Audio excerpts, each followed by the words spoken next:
نستعينه ونستغفره ونعوذ بالله من شرور أنفسنا ومن سيئات أعمالنا من يهده الله فلا مضل له ومن يضلل فلن تجد له وليا مرشدا أشهد أن لا إله إلا الله وحده لا شريك له له الملك وله الحمد وهو على كل شيء قدير وأشهد أن محمدا عبده ورسوله لا نبي ورسول بعده اللهم صل وسلم وبارك على نبينا محمد وعلى آله وصحبه ومن والاه ولا حول ولا قوة إلا بالله أما بعد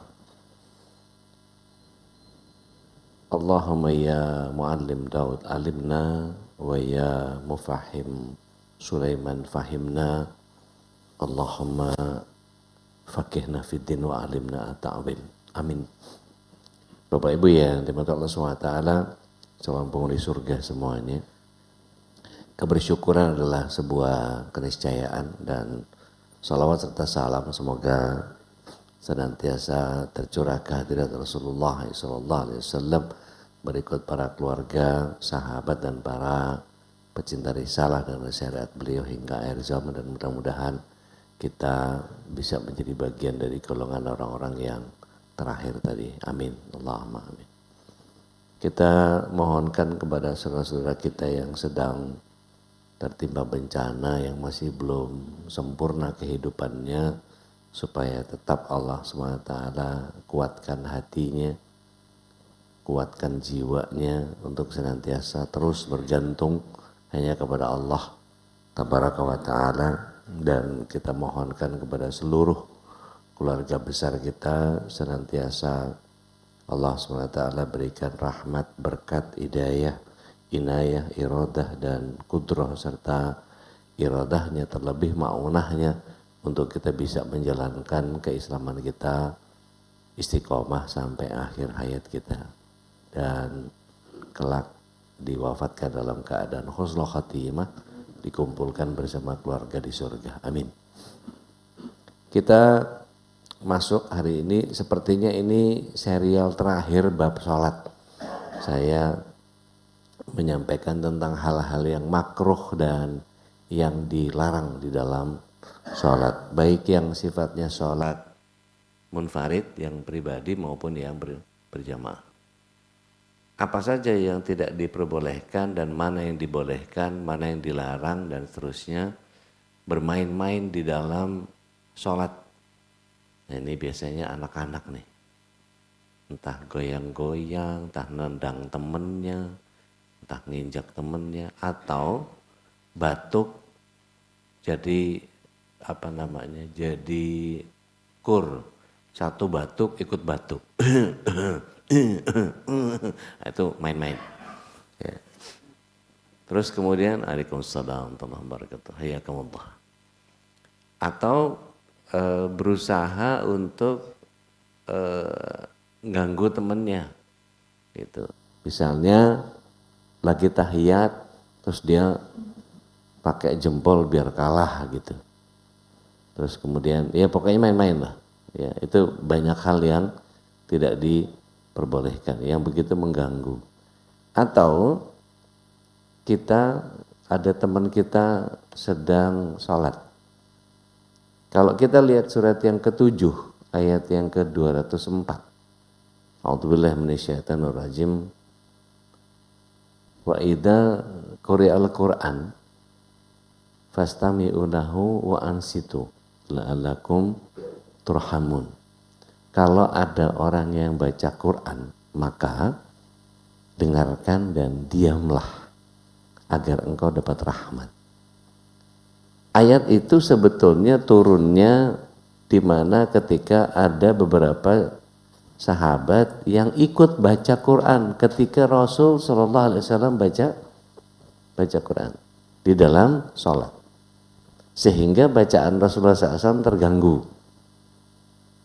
Kemudian Rasulullah SAW setelah selesai sholat itu langsung balik badan. Tadi siapa yang ikut baca Quran tadi? Saya ya Rasul. Kemudian apa kata Rasulullah SAW? Apakah engkau hendak menggangguku? nggak dijawab. Maka sejak saat itu kata Abu Hurairah radhiyallahu an, di antara para sahabat tidak ada lagi yang baca Al-Quran ketika sedang jadi imam. Ada lagi kaidah yang Rasulullah SAW menyatakan, jika ada orang sedang sholat dan engkau membaca Al-Quran, maka yang harus ngalah siapa? Yang baca Quran. Baca Quran aja suruh ngalah, kira-kira ngobrol gimana Pak? Lebih lagi, dengerin musik, nyetel TV, nah gitu. Artinya baca Quran aja masih suruh melanin, gitu. Apalagi yang lain, gitu. Nah kemudian kata Rasulullah SAW, jika engkau melakukannya maka cukup sekali saja. Artinya ketika gerakan tanpa kebutuhan mengurangi kekhusyuan. Nah nanti kita akan pelajari bagaimana jika kita menggunakan orang lain sebagai sutroh. Kan biasa kita nyari punggungnya orang tuh buat jadiin sutroh. Nyari mihrab jauh, nyari tembok sini nggak ada tembok, nyari tiang nggak ada tiang, gitu. Kan biasanya suka ada yang portable tuh, apa sutroh portable yang satu hasta tuh. Di sini saya lihat nggak ada. Nah, disimpan, mesti taruh aja diletakin situ. Iya. Itu kan orang kalau yang datang dari sini mesti ke situ dulu gitu kan ya. Keletakin aja, gak apa-apa. Jadi kapan aja mau pakai bisa dipakai. Dan itu pun belum memenuhi syarat itu sebagai sutroh. Paling enggak sehasta. Sehasta itu 40 cm.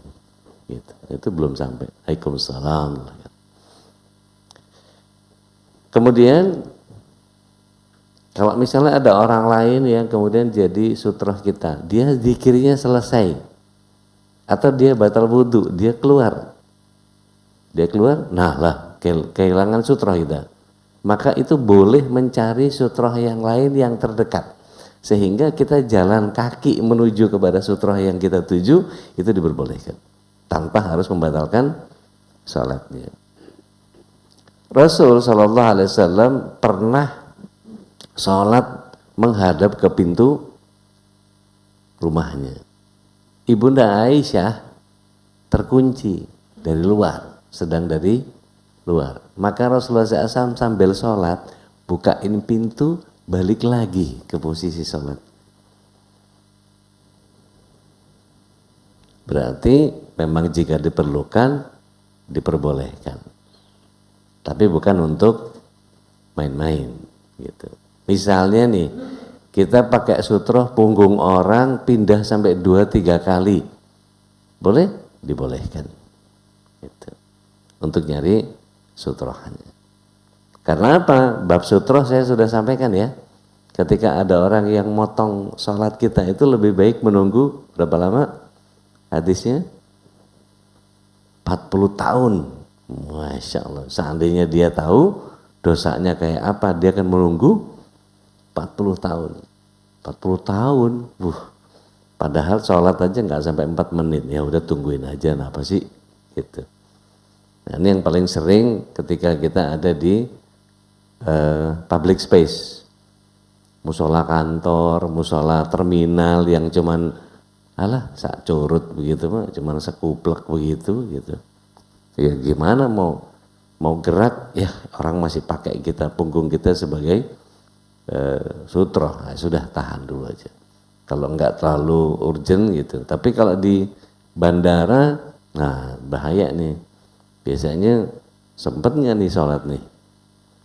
Mepet-mepet sama flight, waktunya boarding.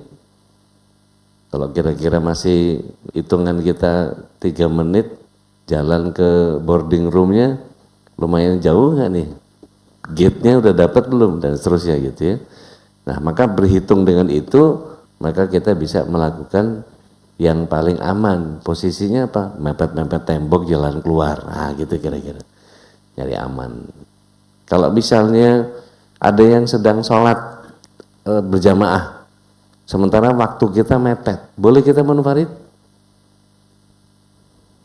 hilang nih pahala 27. Nggak apa-apa daripada kita telat gitu. Maka kita mufarokoh, kita sholat sendiri gitu. Dan itu diperbolehkan. Nah kemudian berkacak pinggang ya, nggak ada lah ya orang kacak pinggang sholat ya. Ada nggak orang kok sholat kacak pinggang? Sholat begini ya? Nggak ada. Allahu Akbar gitu ya. Nggak ada. Ya. Kalau yang nggak paham mungkin anak-anak kita mungkin. Iya, ini nggak ada. Tapi memang dilarang. Ya, berkacak pinggang. Hadisnya jelas. Kemudian mengangkat pandangan ke langit. Kata Rasulullah SAW, kalau ada orang yang suka ngadep ke langit, ngelihat ke langit, mudah-mudahan nggak kembali pandangannya. Kata Rasulullah SAW begitu. Mudah-mudahan nggak kembali. Kan kadang-kadang kita nggak tahu kalau sholatnya di Syekh Zayed Grand Mosque yang di Dubai gitu, karena lampunya Swarovski semua 5 ton, ngeliatnya ke atas, wah keren ya. Nah itu fokusnya jadi beda. Ketika kita sholat di Masjidil Haram depan Ka'bah, pandangan kita kemana?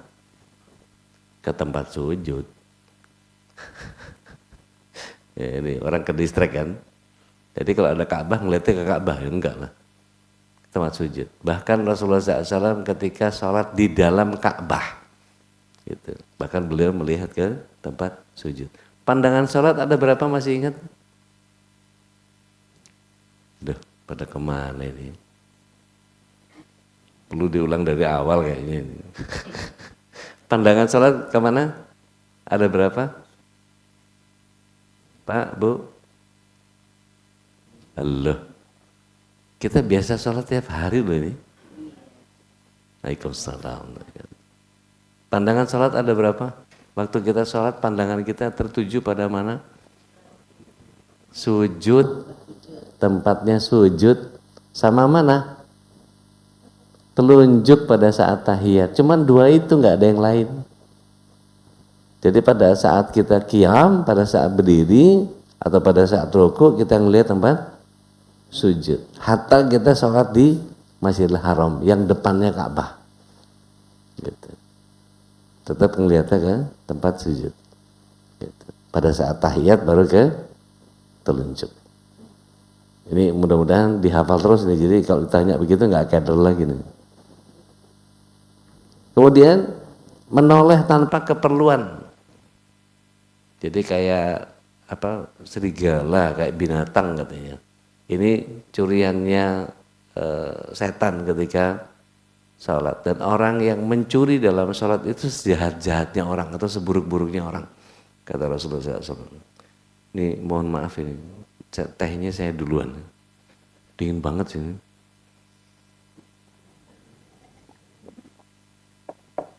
Tadi pas datang ngelihat ada ibu-ibu pakai tumbler gitu ngisi, kayaknya anget ini. Nyoba, bener. Berarti jangan kaget kalau ada gelas ibu-ibu masuk ke tempatnya bapak-bapak sini. Ada 1 yang ke bawah. Nah kemudian menoleh tanpa keperluan. Kalau ada keperluan boleh? Boleh. Contoh misalnya kita lagi camping, lagi camping, kita sholat. Terus tiba-tiba ada binatang buas sedang mengganggu kita. Nah itu noleh supaya dia nggak ganggu kita, noleh untuk keperluan itu dibolehkan. Tapi kalau nyari-nyari ya jangan. Lagi sholat di masjid atau di musola atau di rumah, nyamuk, terus ngejar-ngejar nyamuk kayak nggak usah. Gigit aja enggak gitu. Ini pakai dikejar pakai. Nggak usah, biarin aja.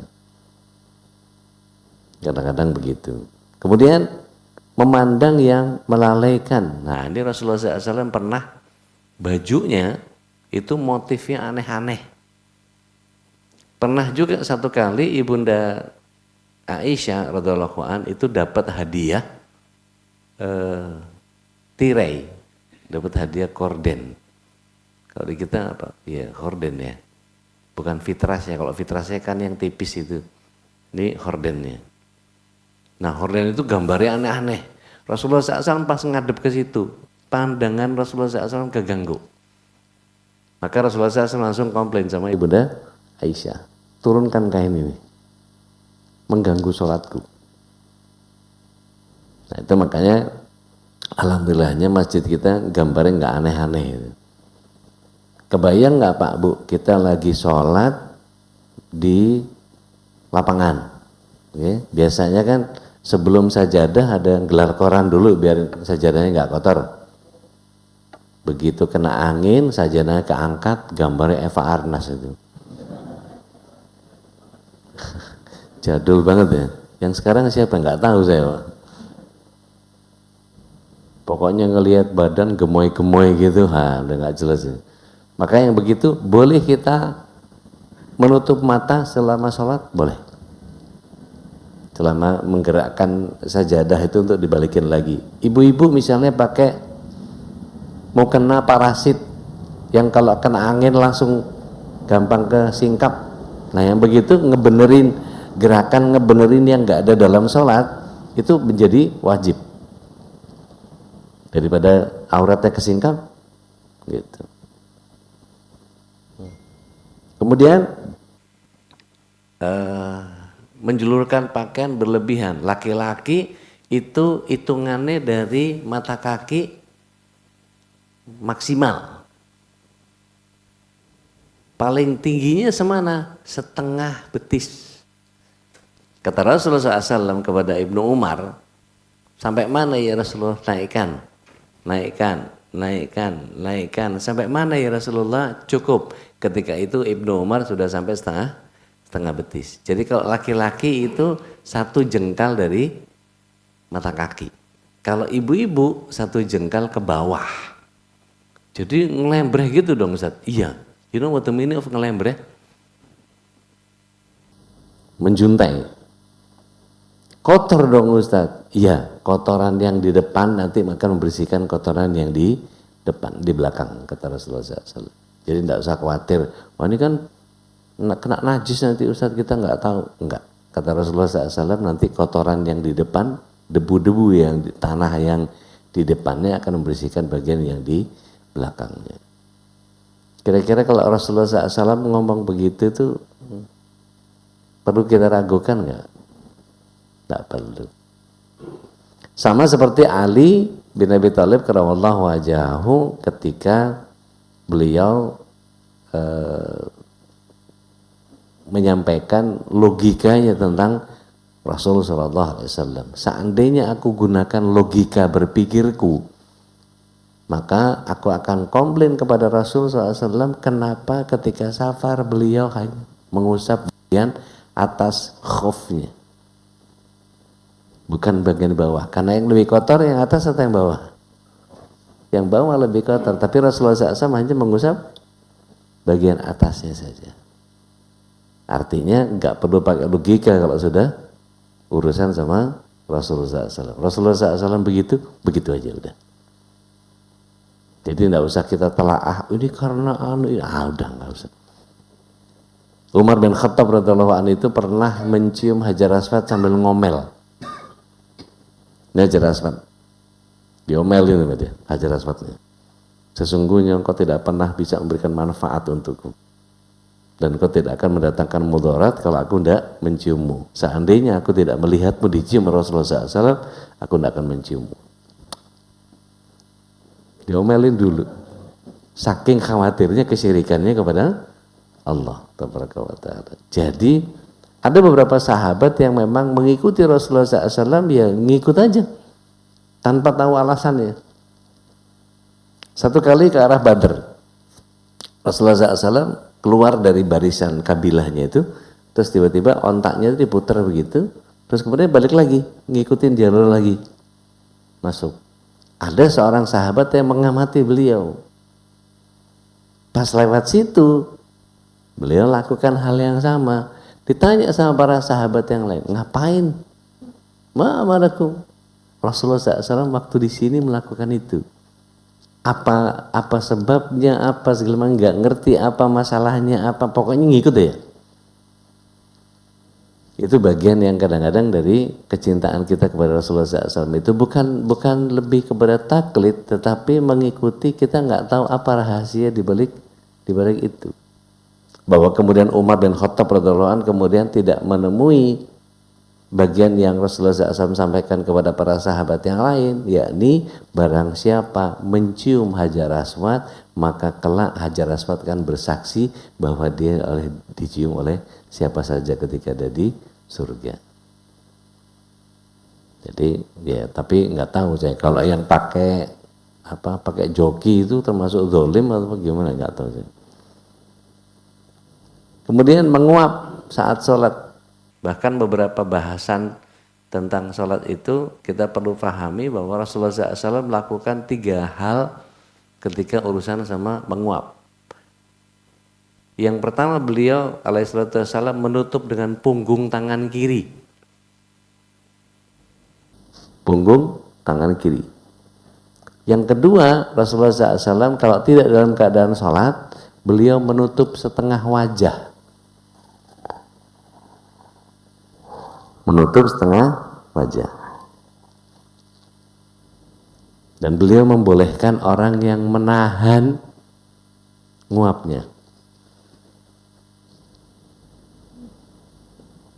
Membolehkan, asal tidak terbuka mulutnya, karena terbukanya mulut itu ketika nguap masuknya setan. Gitu. Maka kalau nutupnya serius, Pak, jangan kayak nutupnya para selebritis, mulut di mana, tangan di mana. Itu namanya masuk tambah banyak. Pantas kelakuannya kayak gitu. Jadi kalau nguap, perhatikan, bahkan di dalam sholat sekalipun usahakan ditutup atau tadi menahan. Kemudian meludah ke arah kiblat tidak diperbolehkan, karena Allah berada di hadapan orang sholat. Kita lihat di dalam surah Al-Baqarah ayat yang ke-115. Kemanapun kalian menghadap, maka disitulah wajah Allah. Jadi bolehnya kemana? Ke kiri. Itu pun boleh ke sapu tangan atau ke baju kita. Kan jorok, Ustadz, daripada kita ingusan, misalnya meler gitu, serot ke baju kita sebelah kiri yang boleh. Ke lengan kita misalnya. Kalau toh meludah, kalau di zaman Rasulullah SAW meludah ke kiri itu meludah ke pasir. Loh, kalau di sini meludah, kemarin Pak Nanang suruh ngepel gitu, suruh ngevakum, nggak bisa divakum. Ludah susah vakumnya, mesti digulung satu lembar itu, laundry. Mana bojigong lagi. Iya. Nah, kemudian menyilangkan jari, tasbik. Kita nunggu sholat. Nah, itu gitu tuh nggak boleh tuh, tasbik gitu tuh. Karena ketiduran aja dia, biarin. Capek ya. Hidup udah capek. Jadi tasbik begini nih nggak boleh. Nunggu sholat, ya, nunggu sholat ini nggak boleh. Kenapa? Mirip orang Nasrani. Kalau gini boleh, nggak apa-apa. Jadi tasbih sebaiknya tidak dilakukan. Sama duduk nunggu Jumatan bersandar di lutut. Bersandar di lutut, tahu kan bersandar di lutut? Meluk lutut. Nah itu meluk lutut itu nggak boleh. Sama bertelekan tangan kiri, nyender ke kiri, tangan kiri. Coba nyender, nah itu nggak boleh. Nyender tangan kiri itu nggak boleh. Gitu. Kalau kanan boleh. Gitu. Iya. Kemudian apalagi gulung rambut buat laki-laki. Laki-laki gondrong, diikat rambutnya, dikuncir, itu nggak boleh. Atau ada baju yang kita nggak suka terus kita gulung bajunya, nggak boleh digulung. Jadi makanya para imam mesti aware tuh, begitu ngelihat izin bapak tangannya jangan digulung, suruh lepas dulu. Meskipun nggak dikancing nggak apa-apa, yang penting jangan digulung. Begitu juga dengan celana, gitu. Celana sebaiknya tidak digulung, gitu. Kemudian ini perhatikan pada saat kita menggunakan penutup kepala. Nah, penutup kepala itu tidak boleh nutupin tempat sujud kita. Pastikan bahwa peci kita itu tidak nutupin tempat sujud. Ngeceknya gimana? Gampang. Bapak pakai peci, habis itu sujud. Dingin nggak keningnya? Kalau keningnya dingin berarti benar. Kalau nggak dingin karena ketutupan sama peci, gitu, ketutup sama terlalu rendah, pecinya terlalu rendah, maka ini tidak diperbolehkan. Ibu-ibu pakai mukena, ya, mukenanya nutupin tempat sujudnya juga tidak diperbolehkan. Ya. Yang bergerak ikut bareng dia. Kita misalnya saya nggak lihat ada yang pakai yasmah, nggak pakai sorban. Kalau kita pakai sorban, terus kita sujud, sorban kita nutupin muka kita, maka turunkan sorbannya. Agar supaya dia tidak ikut bareng kita. Gitu. Karena yang ikut bareng kita nggak boleh diberikan sebagai alat sujud. Kalau memang betul-betul bapak kayak Pak Boy biasanya bawa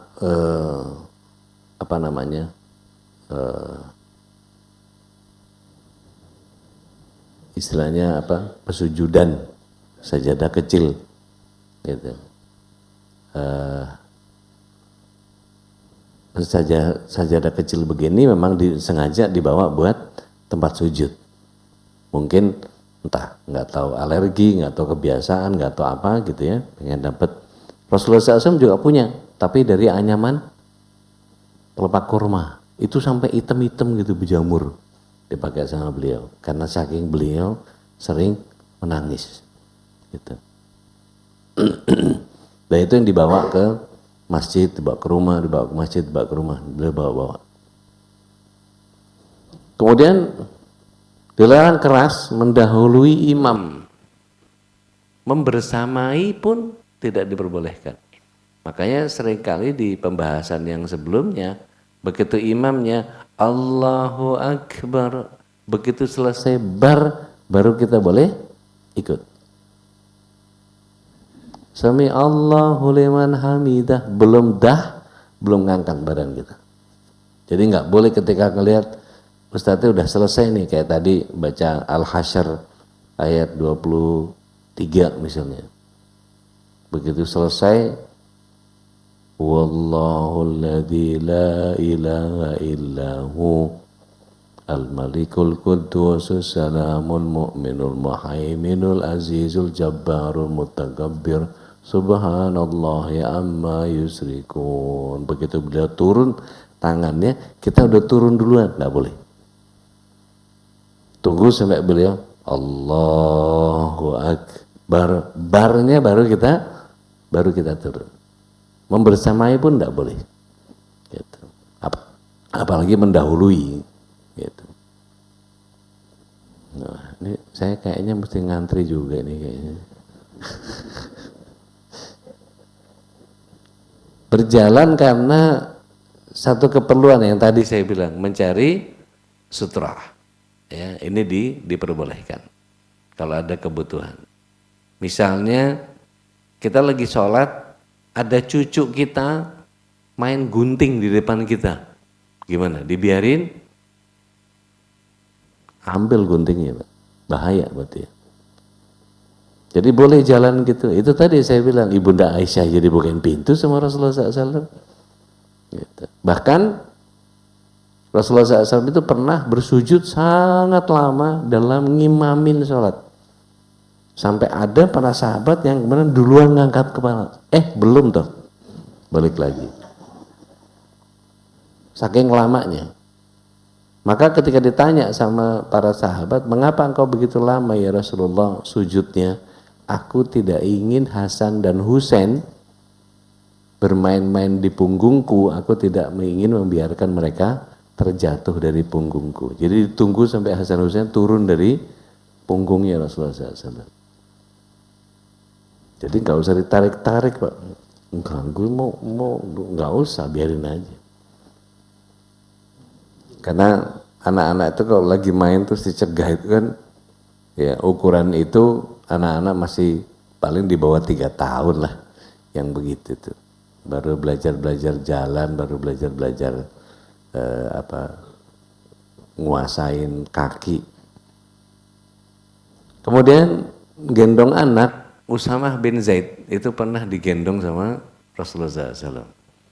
Bagaimana tekniknya? Beliau gendong, begitu ruku beliau tetap ambil, tapi begitu sujud ditaruh, baru beliau letakkan bayinya di tengahnya beliau.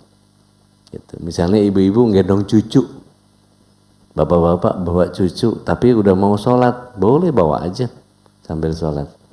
Jadi nggak ada alasan, lagi megang anak nih, lagi megang cucu nih, nggak bisa sholat, nggak ada cerita.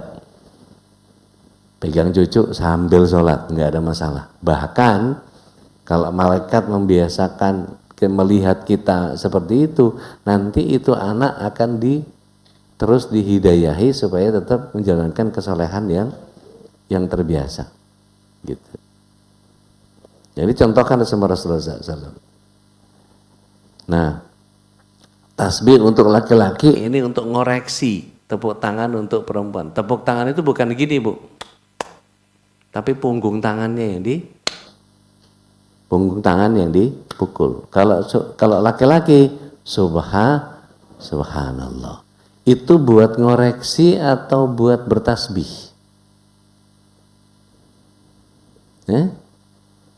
Buat bertasbih Pak. Jadi begitu ada yang salah, bukannya kita ngingetin subhanallah, bukan negur orang dengan tasbih, tidak. Kita bertasbih kepada Allah. Subhanallah, maha suci Allah dari kesalahan-kesalahan seperti itu. Tetap niatnya tasbih, bukan subhanallah, ngingetin imamnya, bukan. Gitu. Nah, tepuk tangan juga cuman sekali aja. Kalau sekali, perempuan sekali aja punggung tangan. Jadi kalau kita sholat kan begini. Nah itu pukul. Kalau ibu-ibu, ya. Kalau laki-laki, subhanallah. Ibu-ibu kadang-kadang suka teriak, subhanallah dari belakang. Udah, nggak pada tempatnya. Itu untuk ngoreksi jika ada salah rukun, gitu. Atau salah rakaat. Wallahu a'lam. Kemudian kalau yakin berhadas maka harus membatalkan sholat. Nah, perhatikan di sini ada godaan khinzib atau khonzab, ada yang menyebutnya seperti itu. Dia jin yang ganggu kekhusyuan sholatnya seseorang. Dibuat apa? Dibuat dubur kita seolah-olah ada angin sehingga kita muncul syak. Batal nggak nih? Bagaimana tuh caranya? Maka Rasulullah SAW mengatakan, jangan kalian batalkan sampai kalian temukan 2 hal. Bunyi atau bau. Kan ada yang nggak bunyi tapi bau Pak. Yang kehilangan senang, yang nemu panik. Atau bunyi lepas gitu, nggak tahu fales, nggak tahu enggak gitu, pokoknya ada nada-nada dari punggung gitu, entah pret, entah pluk, entah apa gitu, tut gitu, apalah pokoknya. Nah maka yang begitu boleh dilepas. Tapi kalau cuman sekedar udara yang bergerak di dubur kita, pastikan itu khinzib. Kalau tidak ada bau, tidak ada bunyi, maka teruskan, kata Rasulullah SAW. Kemudian berbicara dalam sholat ini jelas ya, nggak boleh. Makanya takbiratul ihram itu menjadi penting ketika kita memulai sholat. Bahkan dalam keadaan masbuk. Nih, bapak-bapak, ibu-ibu datang udah mulai sholat. Imamnya sudah takbir intikal. Takbir intikal itu perpindahan rukun. Sementara ini orang datang belum melakukan takbiratul ihram, maka sholatnya tidak dihitung sholat. Jadi pertama harus dilakukan takbiratul ihram dulu untuk mengharamkan semua yang dibolehkan ketika sholat. Jadi misalnya dia udah ruku, ya nggak boleh Allahu Akbar ikut ruku, nggak boleh. Takbiratul ihram dulu, Allahu Akbar, meskipun tanpa al-fatihah, baru kemudian takbir intikal, Allahu Akbar. Jadi takbiratul ihram itu membuka sholat. Dan muhalilnya apa? Salam. Gitu. Tahallulnya dengan salam. Apalagi berbicara. Berbicara ya nggak boleh. Ngopi, apalagi.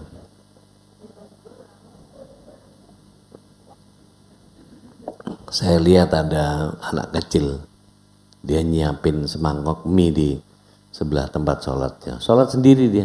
Tapi begitu ruku, ya, begitu ruku langsung duduk, nyeruput mie, habis itu sujud. Wah, ini kacau nih. Memang konten sih, tapi itu konten yang kalau misalnya diikuti sama yang lain, kesalahan. Karena nggak boleh. Jangankan itu, permen Pak. Permen, kita lagi ngemut permen nih, belum habis.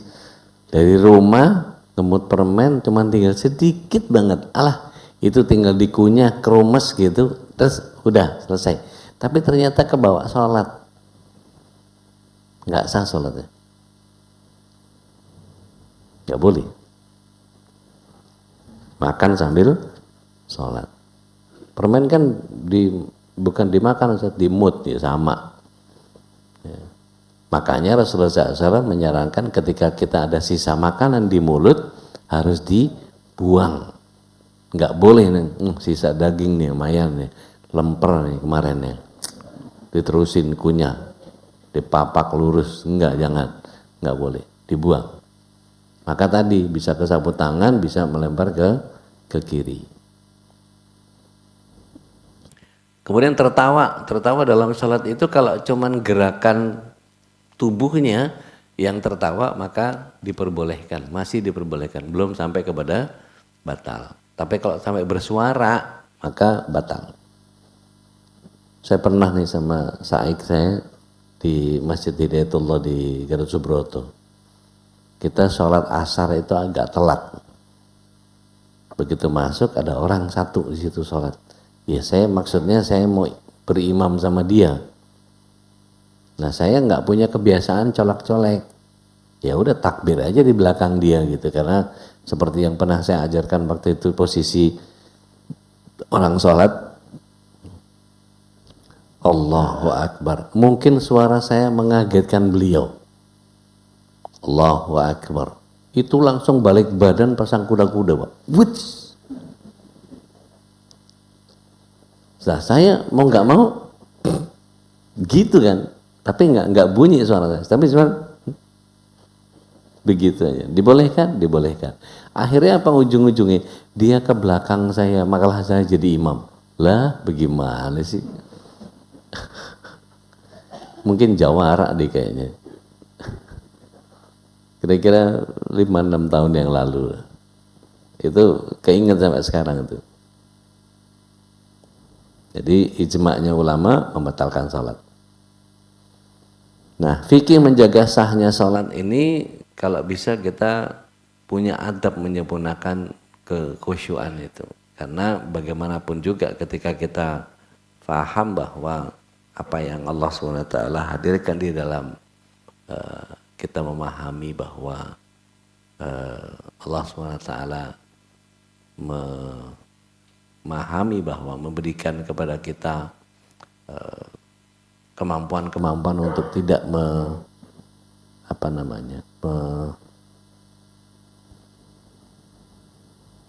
melakukan kesalahan-kesalahan seperti misalnya gini, mendahulukan lutut sebelum tangan saat sujud. Kata Rasulullah SAW, janganlah kalian turun seperti unta, letakkan tangan sebelum lutut. Nah, ini ada hadis yang muklab atau kebalik begini, mohon izin. Kan kalau Bapak Ibu lihat mohon izin nih, kalau kita lihat onta, Bapak Ibu pernah lihat onta turun nggak? Onta turun itu lutut dulu atau tangan dulu? Kalau ini onta nih, ya, lutut dulu atau tangan dulu? Beliau lutut dulu. Yang mana? Yang ini. Baru ini. Berarti lututnya yang di depan.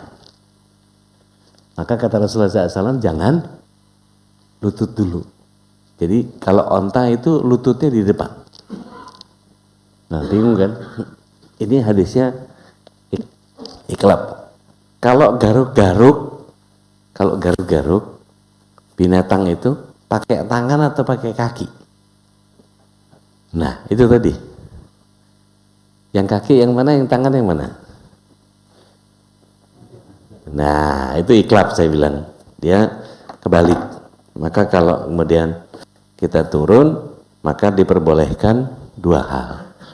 Boleh tangan dulu, boleh lutut dulu. Keduanya pernah dilakukan sama Rasulullah SAW.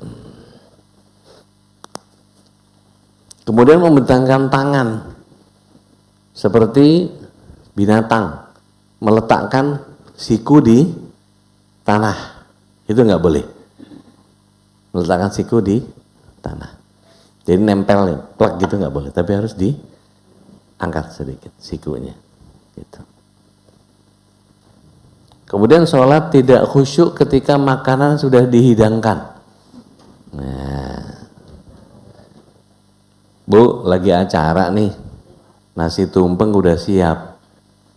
Kira-kira gimana? Sholat dulu atau makan dulu?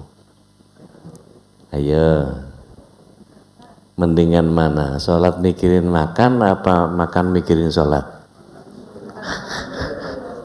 Ini hadisnya takhusus ketika maghrib buka puasa. Kalau maghrib buka puasa berarti apa? Makan dulu, tapi bukan makan langsung 2 piring gitu, apa sandung lamur segala ini nambah, enggak. Makan dulu itu dalam pengertian makan berbuka. Makan berbukanya Rasul gimana? 3 butir kurma, segelas air, sholat. Setelah selesai baru balas dendam. Ini enggak begitu, maghrib langsung balas dendam, kayak ngubur kucing. Nggak gitu. Jadi kalau misalnya dimaksud itu adalah kalau ada makanan, maka dahulukan makan, itu hadisnya maghrib Ramadan. Jadi mesti ada pengecualian. Kemudian kalau ada hajat, perutnya sakit atau mules, lagi bermasalah perutnya, maka tidak boleh ditahan. Rokaat terakhir udah tinggal salam doang, berjuang terhadap kentut, mempertahankan itu. Sampai ada hadis yang palsu, menahan kentut saat sholat itu adalah setara jihad. Wah, ngawur. Hadisnya siapa lagi nih? Maka lepas, Pak, ada haknya tubuh kita. Bahkan ketika tindakan-tindakan besar seperti operasi atau apa segala macam, itu kalau sampai kentutnya nggak keluar, maka nggak akan diambil tindakan. Bahkan ada kasus-kasus tertentu yang kalau udah kentut baru boleh pulang. Gitu. Udah kentut belum?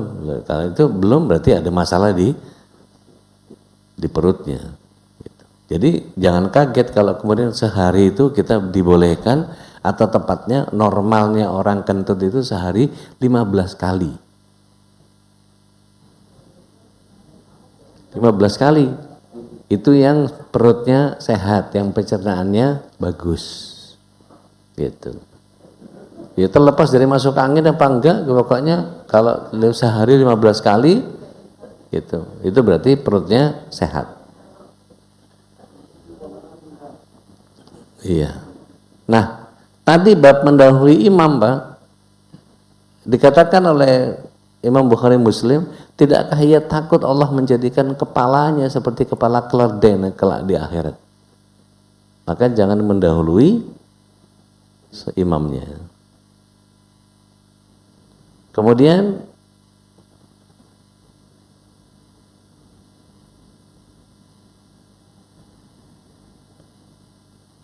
tadi sudah. Oke. Nah, yang diperbolehkan tadi membuka pintu saat sholat gitu. Beliau menggendong Umamah. Nah, membunuh binatang berbahaya. Jadi Rasulullah SAW ketika engkau sedang sholat ada dua yang hitam, maksudnya kalajengking atau ular berbisa, maka bunuhlah.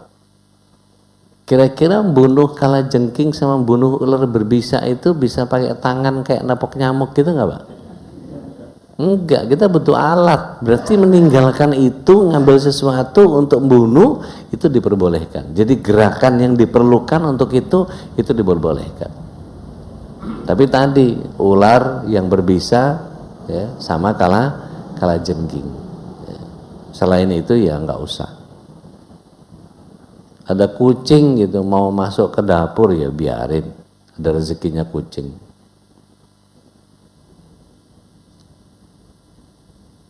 Kemudian memberi isyarat.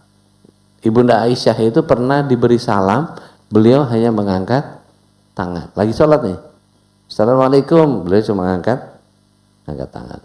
Atau antuna lagi sholat kemudian tidak ingin orang lain bermakmum dengan kita karena kita sedang melakukan sholat sunnah misalnya. Itu boleh kita mengangkat tangan atau meletakkan tangan kita. Jadi ngelepas irsalkan sebelah. Jadi lagi sholat nih, irsalkan sebelah gitu, atau diangkat tangan. Ini memberikan isyarat kepada orang yang di belakang kita untuk tidak bermakmum kepada kita. Tapi kalau nggak paham, dia tetap ya udah nggak apa-apa terusin. Anggap aja kita imamnya dia. Jadi saya pernah ketika ada kawan saya lagi nge-MC waktu itu, ada salah satu operator di radio, beliau minta izin untuk sholat. Saya masih beresin skrip. Karena tempatnya agak jauh, maka saya belakangan. Beliau lagi sholat, dan saya nggak tahu dia sholat apa. Maka saya nempel ke beliau. Saya pikir beliau sudah sholat wajib. Saya nempel ke beliau, begitu beliau selesai, beliau nempel ke saya. Lah, bagaimana sih? Habis itu, begitu selesai salam, selalu senyum karena tahu ternyata dia lagi sholat sunnah, terus kemudian sayanya sudah sholat wajib. Nah 2 rakaat yang kemudian dia ikut sholat bareng saya. Jadi dapat 2 kali dia. Satu kali Rasulullah SAW pernah pada asar pulang perang. Kemudian para sahabat dikasih tahu sama Rasulullah SAW, ada yang mau sedekah nggak? Ya Rasulullah, sedekah apa lagi? Kita udah habis-habisan buat perang nih. Infak fisabilillahnya sudah all out, udah habis-habisan, mau infak apa lagi? Nggak ada yang mau diinfakin.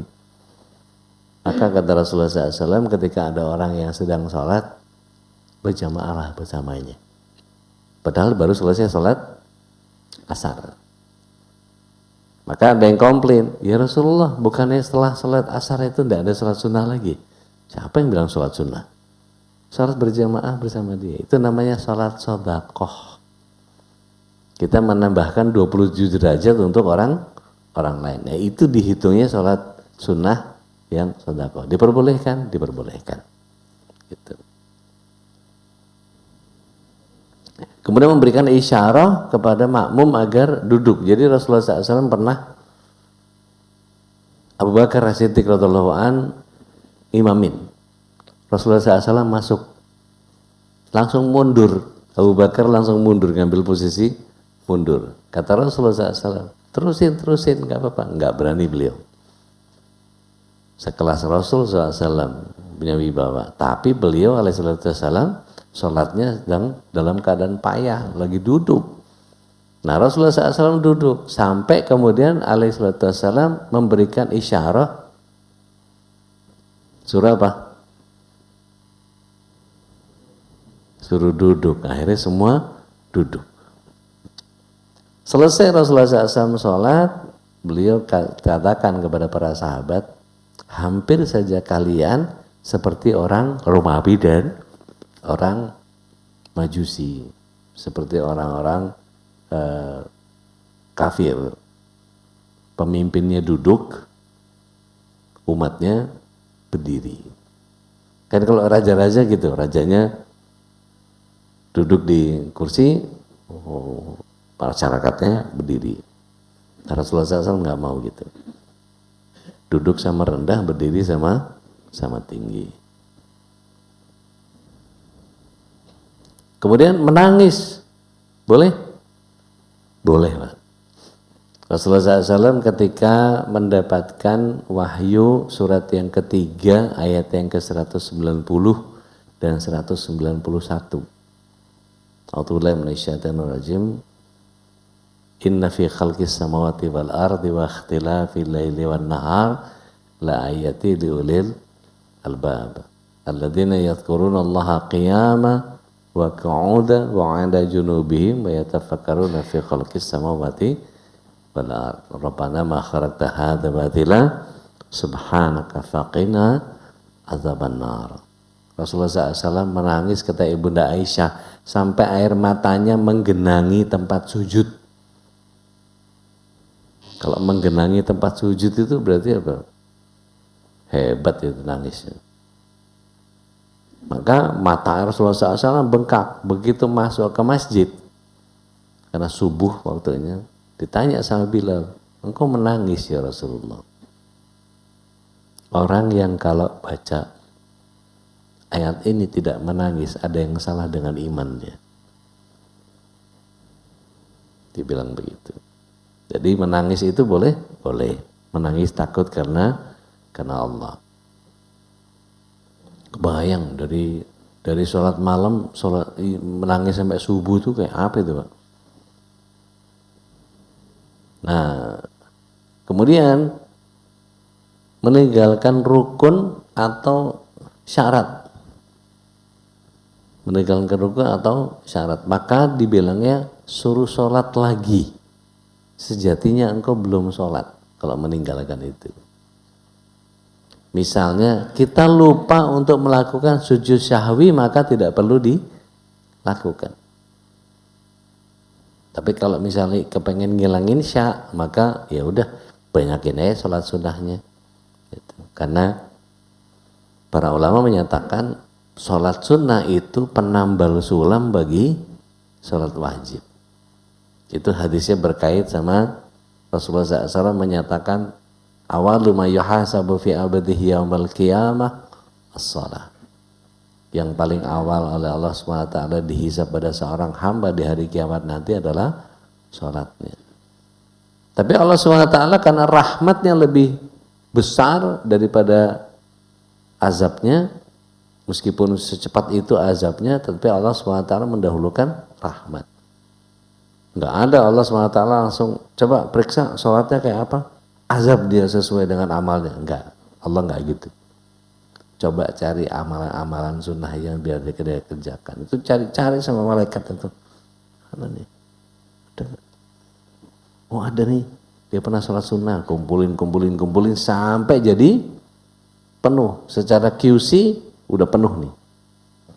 Maka Rasulullah SAW menyatakan tidak hanya sholat wajib yang ditambal sulam dengan sholat sunnah, tetapi zakat ditambal dengan infak sedekahnya. Hajinya ditambal dengan umrohnya. Puasa wajibnya ditambal dengan saum sunnahnya dan seterusnya.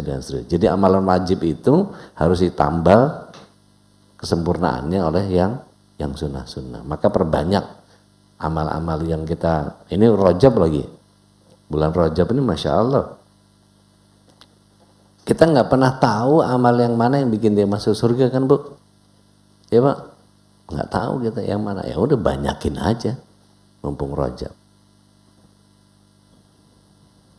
Nah kemudian tanpa sutroh, lewatnya keledai, anjing hitam dan wanita itu membatalkan sholat. Nah ini kemudian berlaku di mana saja. Maka sebaiknya mempelajari syarat sahnya sholat dengan fikih sholat yang benar, itu menjadi bagian kewajiban kita untuk memperbaiki setiap sholat kita. Wallahu a'lam bishawab. Kita berbagi rahmat, mudah-mudahan Allah SWT ridho atas apa yang kita bahas pada kesempatan pagi hari ini. Tafadhol, kalau ada yang mau ya silakan.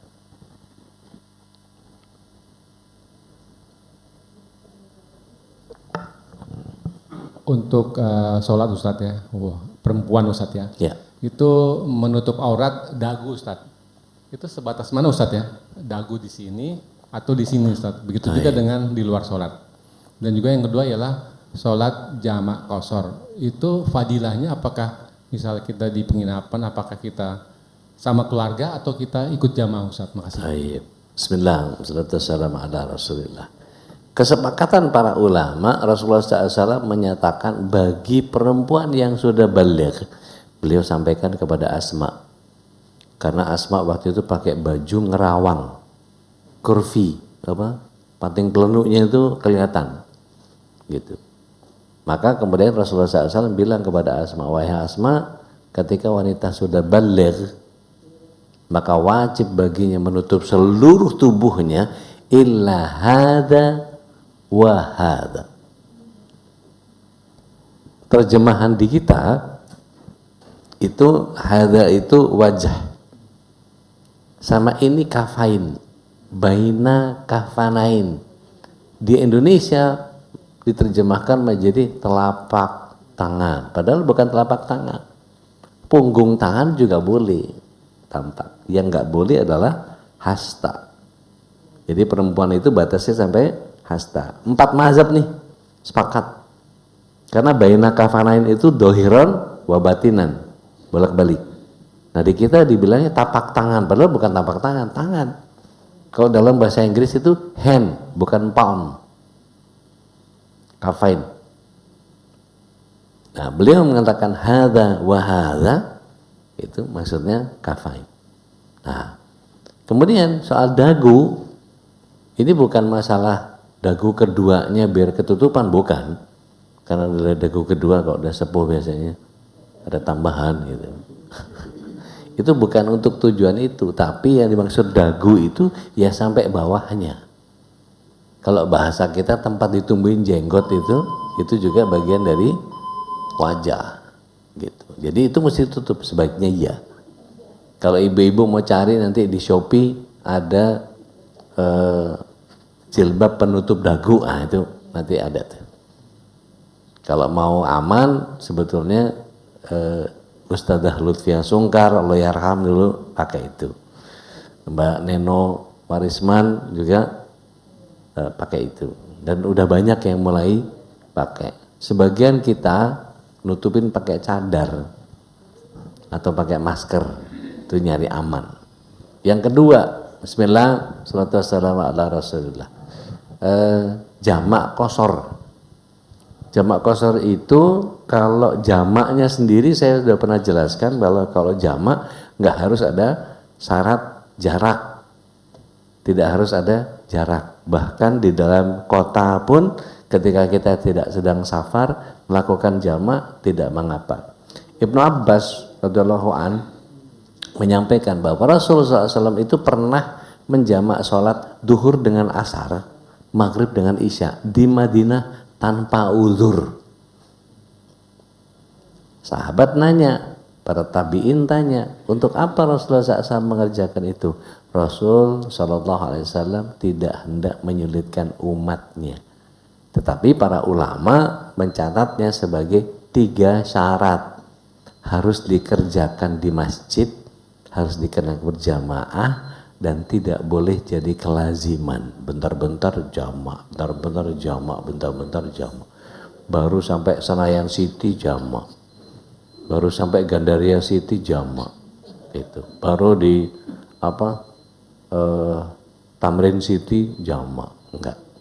Gitu.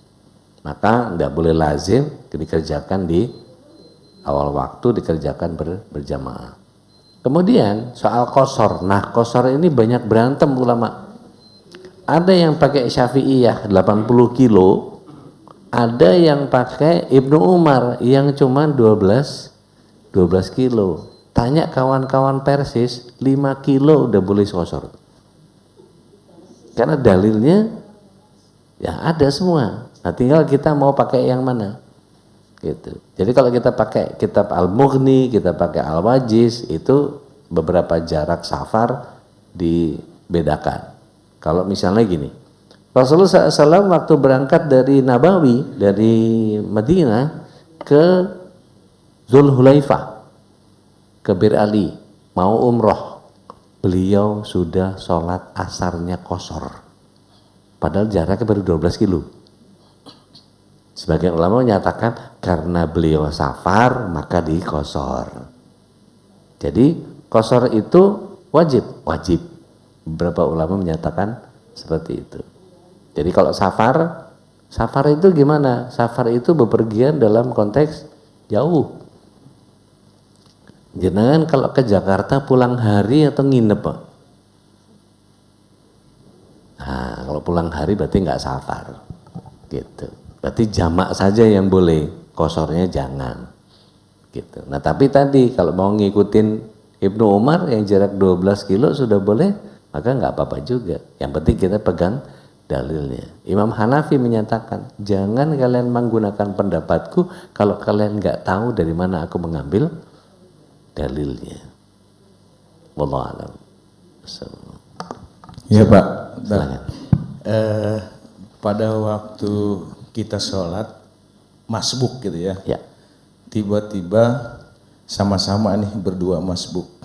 Nah, sesudah selesai sholat, nah kita kan belum yang masbuk ini, dan mereka mundur sedikit ngikutin lagi jamaah kita, itu bagaimana? Terus kedua, terkait dengan sholat,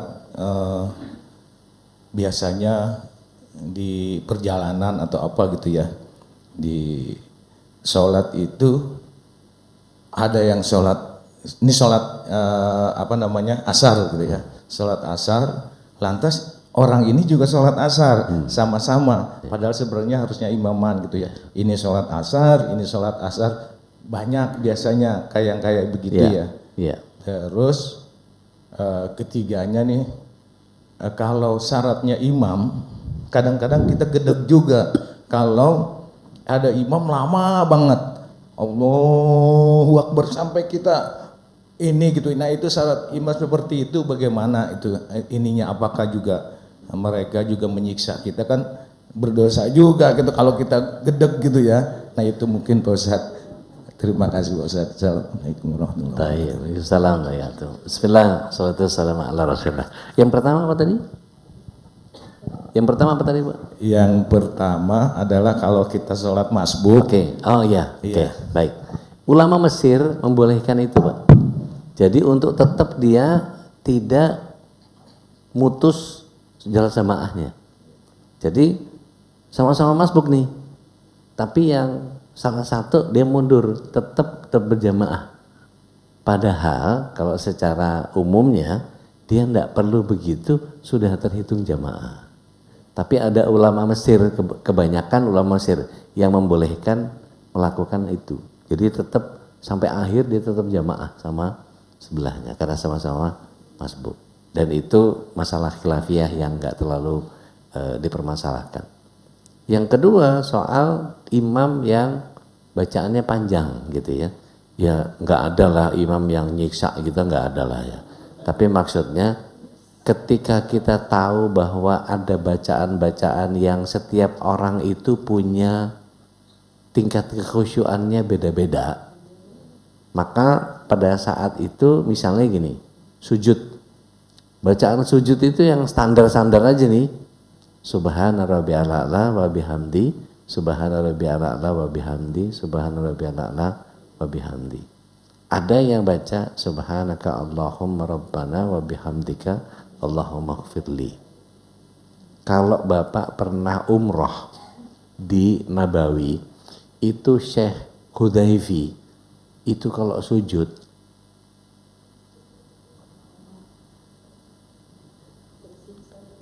kita bisa 4 kali doa tuh Pak.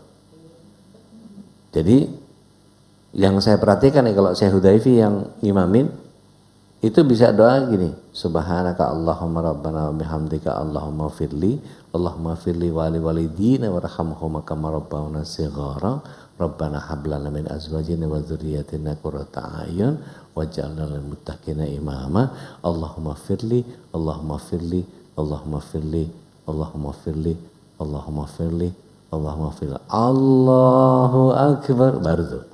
Sepanjang itu tuh. Apakah tujuannya menyiksa? Enggak. Gitu. Tapi ada bagian yang kemudian setiap orang punya kekhusyuan sendiri-sendiri. Akan menjadi kesulitan kita kalau kemudian bacaan kita belum selesai, imam udah naik. Enggak tumakninah. Probolinggo banyak Pak, begitu Pak. Pasuruan banyak begitu.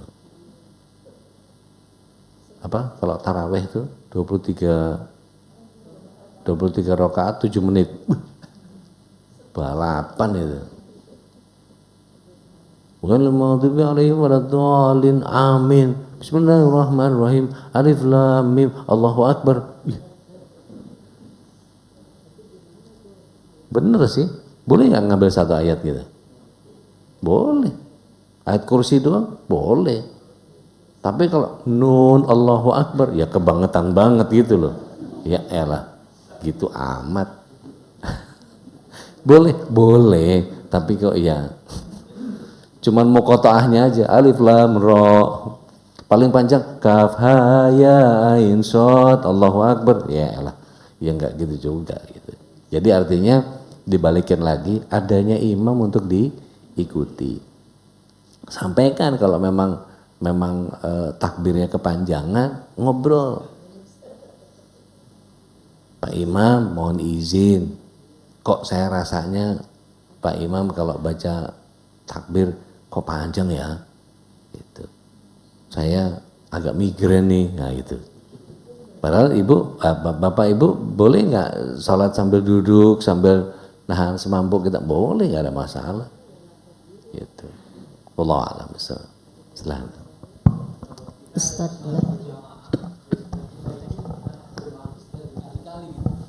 kita yang di sebelahnya itu boleh nggak tutup hidung atau gimana gitu Ustaz? Boleh. Boleh. Ya? Boleh. Virus kan itu Pak. Boleh Pak. Ya, boleh. Ustaz. Ya. Seandainya kita ibu-ibu dulu ya. Tadi ada ibu-ibu. Silakan Bu. Bismillahirrahmanirrahim. Tentang rangkaian zikir dan doa di sholat duha Ustaz. Ya. Kan yang biasa itu Allahumma inna duha uka itu ya. tuh katanya tidak sahih. Jadi betul. Tolong baik. Terima kasih. Allahumma inna duhauka wa bahauka wa jamaluka wa quwwatuka dan seterusnya.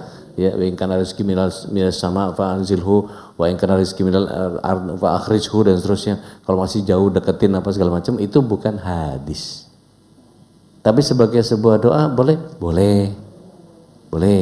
Tapi kalau ibu kepengen yang sahih, bacanya Allahumma firli wa tub alayya innaka anta tawwabul ghafur 100 kali. Hadisnya Baihaqi. Tambahin Bu, 100 lagi. Allahumma firli wa tub alayya innaka anta tawwabur rahim 100 kali juga. Yang sahih 2 itu. Nah yang Allahumma duhaka itu doa yang disusun oleh para ulama. Sebagai sebuah doa, monggo silahkan, tidak ada larangan untuk baca doa seperti itu. Tapi kalau disebut sebagai zikir duha, bukan. Itu bukan hadis dari Rasulullah SAW. Bahwa itu sebuah doa, ya itu doa. Boleh dipakai, silahkan. sama kayak ketika kita buka puasa.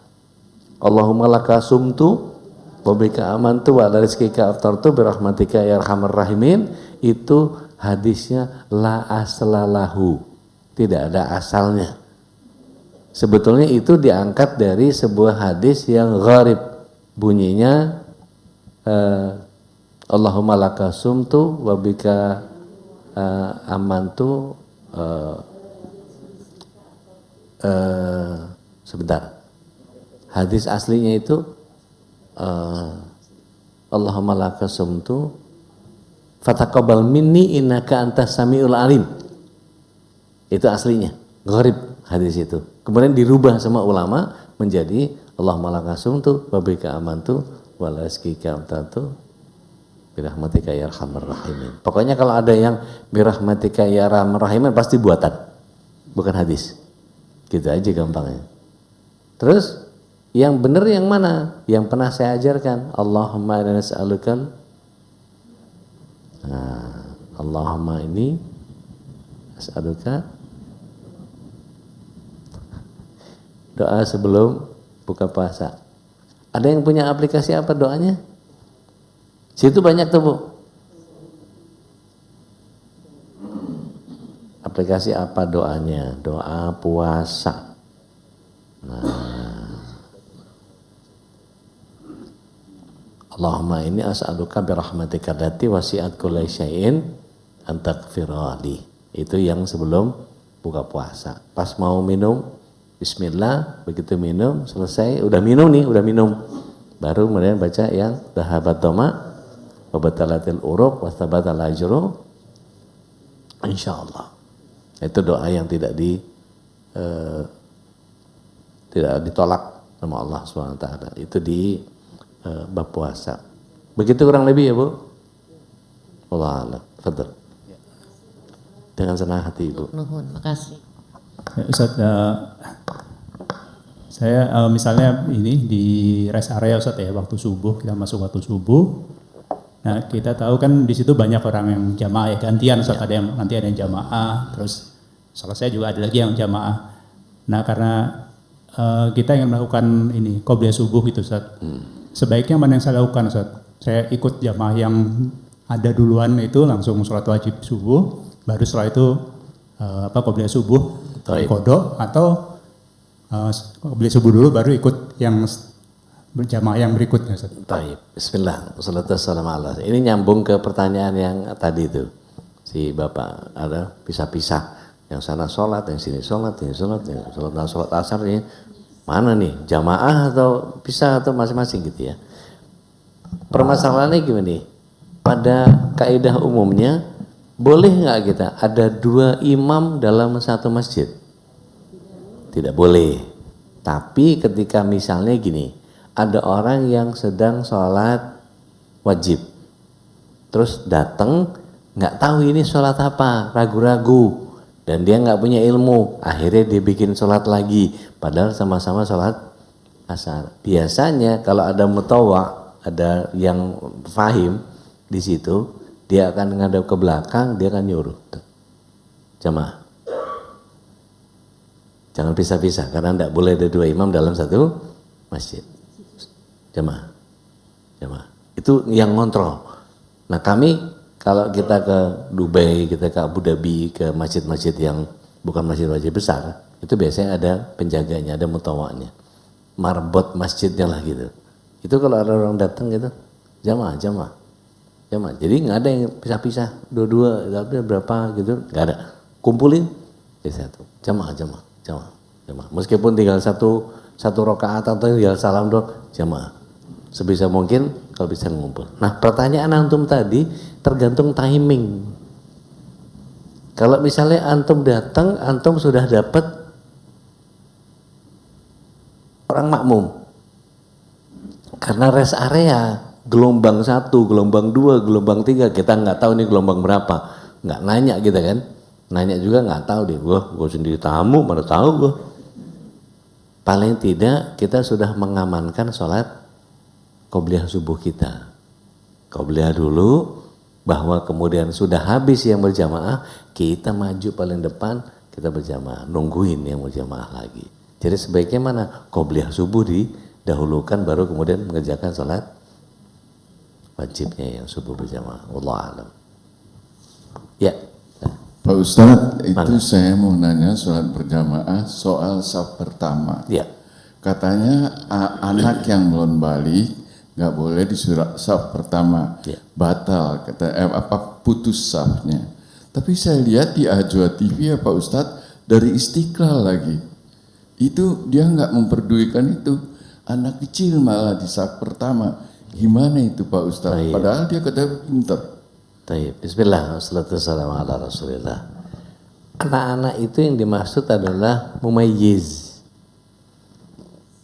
Jadi kalau mumayyiz belum balik, shaf kedua. Aturannya gitu. Rasulullah SAW menyatakan yang rojul, yang sudah punya akal, maka di shaf pertama. Shaf kedua itu untuk yang mumayyiz. Yang shaf ketiganya perempuan, gitu. Maka sebaik-baik shaf, kata Rasulullah SAW, kalau laki-laki paling depan, kalau buat perempuan paling belakang. Dan yang paling buruk itu shaf paling belakangnya laki-laki dan shaf paling depannya perempuan. Karena zaman dulu belum ada hijab kayak gini Pak, masih gabung. Jadi aromanya kecium, gerakan gesekan bajunya kecium, apa segala macam dan seterusnya. Itu dibilang paling buruk.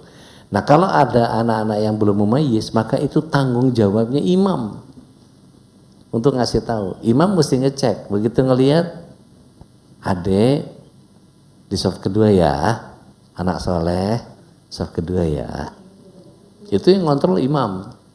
Jadi kalau misalnya mungkin tanpa pengetahuan imam itu, misalnya gini, kalau Istiqlal gitu, imamnya di mana, jamaahnya paling ujung sana, bawa anaknya biar daripada enggak itu daripada ribut apa, biarin dibawa shaf pertama. Maka yang begitu nggak bisa dihindari, gitu. Nah, kalau jadi patokannya bukan Ajwa TV, patokannya adalah ilmu yang datang dari Rasulullah SAW. Wallahu a'lam. Ustaz, satu lagi. Silakan Ibu. Kan misalkan ada dua rombongan. Ya. Yang satu tidak di jamak qashar, ada 5 orang misalnya yang tidak di Ya. jamak qashar. Yang di jamak qashar ada 2 orang. Keadaannya safar bukan? Yang 2 orang semuanya safar, cuman ada Oke. orang-orang yang tidak mau menjalankan jamak qashar. Baik. Yang jamak qashar 2 orang. Akhirnya yang jamak qashar misah aja berjamaah berdua, yang itu berjamaah. Kan tidak boleh ada 2 imam dalam satu. Nah, ini Betul. bagaimana seharusnya? Baik. Bismillah. Salatu wassalamu ala Rasulillah. Rasulullah SAW setiap safar pasti menjamak qashar,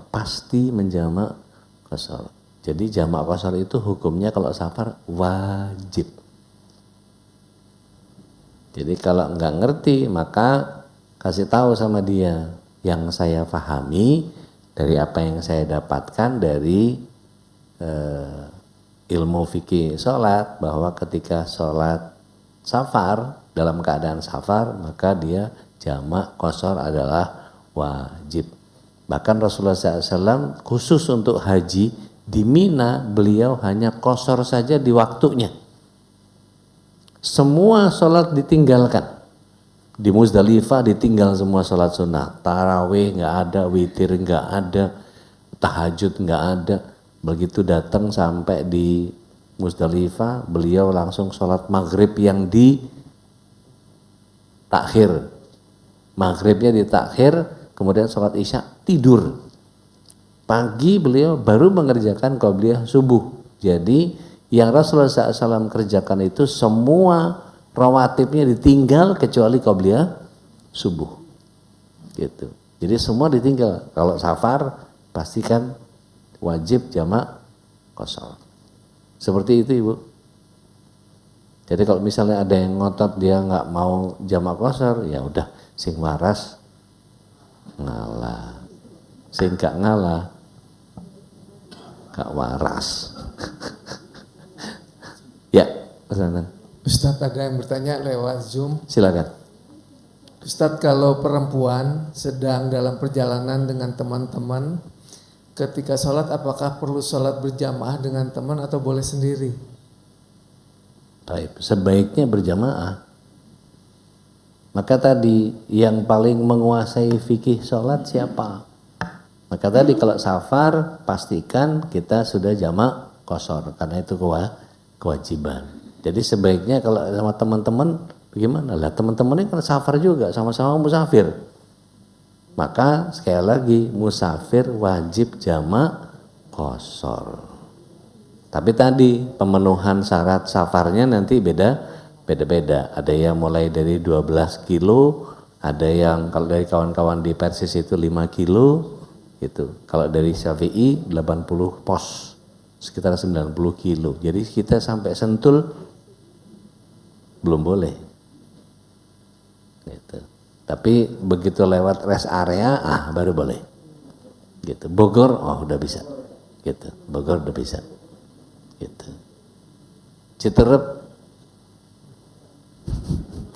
Citerep ujung boleh. Ya, silakan. Ya, terima kasih Pak Ustadz.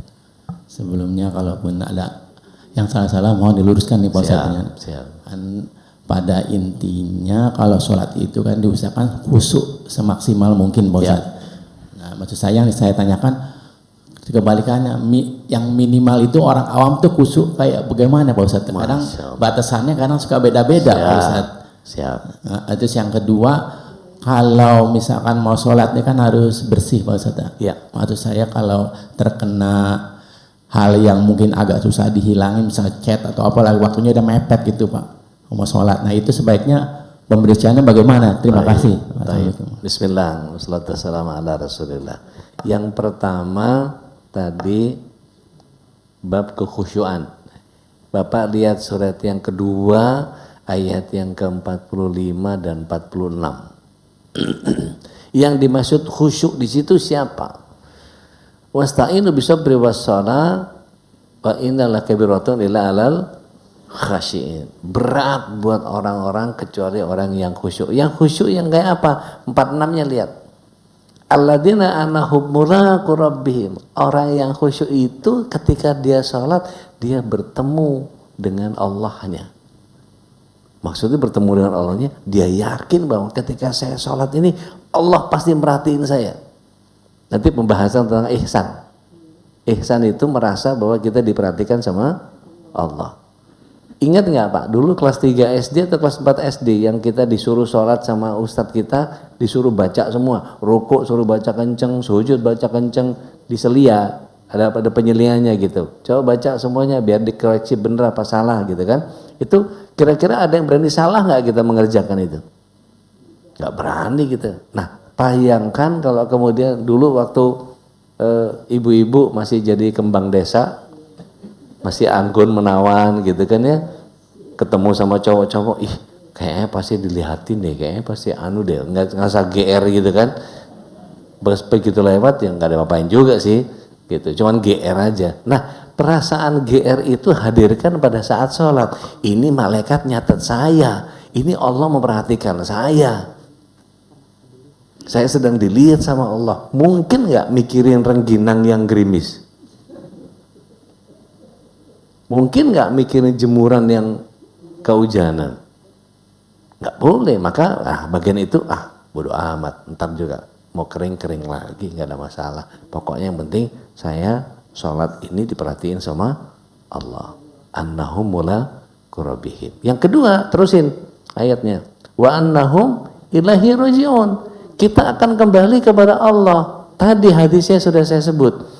Awwalu ma yuhasabu fi abdihi yaumal qiyamah as-shalah. Yang paling awal oleh Allah SWT dihisab pada seorang hamba di kiamat nanti salatnya. Jadi pertanggungjawaban salat kita itu akan diserahkan kepada Allah. Berani nggak kita salat nggak khusyuk itu sebagai bahan laporan? Nggak berani kita Pak. Maka ketika sholat itu persiapkan khusyuk yang kayak apa semampu kita. Kita bisanya begitu. Allahu Akbar. Mau gerimis, rengginang, mau baju, mau apa segala macam, sendal keinjek-injek, bodoh amat, nggak ada urusan. Allahu Akbar, yang diingat cuma Allah aja. Maka itu pun khusyuknya sudah cukup. Karena kalau mau nyari khusyuk, waduh nggak ketemu Pak.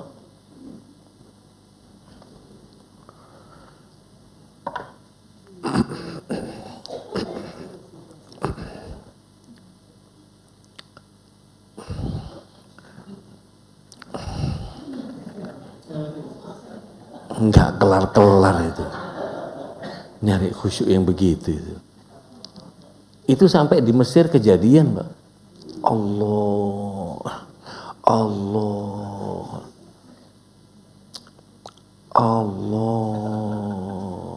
Udah ditaruh nih, ulang lagi. Allah. Itu sampai ditarik sama belakangnya. Imamnya ditarik. Begitu dia ngimamin, Allahu Akbar. Gitu. Ya. Tambah kacau. Berantakan tambah.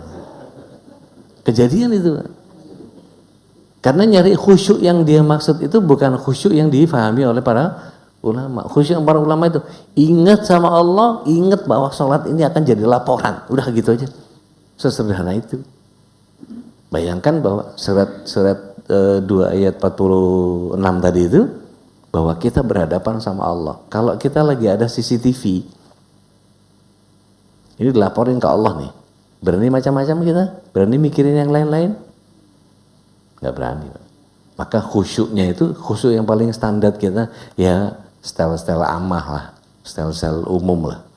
Gitu. Maka ketika hanya diingat cuman Allah saja, pada saat Allahu Akbar, cuman ingat Allah, cukup. Bawa ke belakangnya yang ingat apa? Eva Arnas tadi apa segala macam.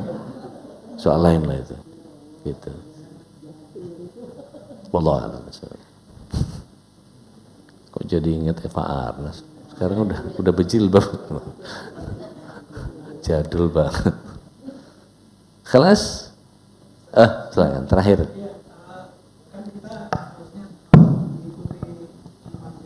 Ya.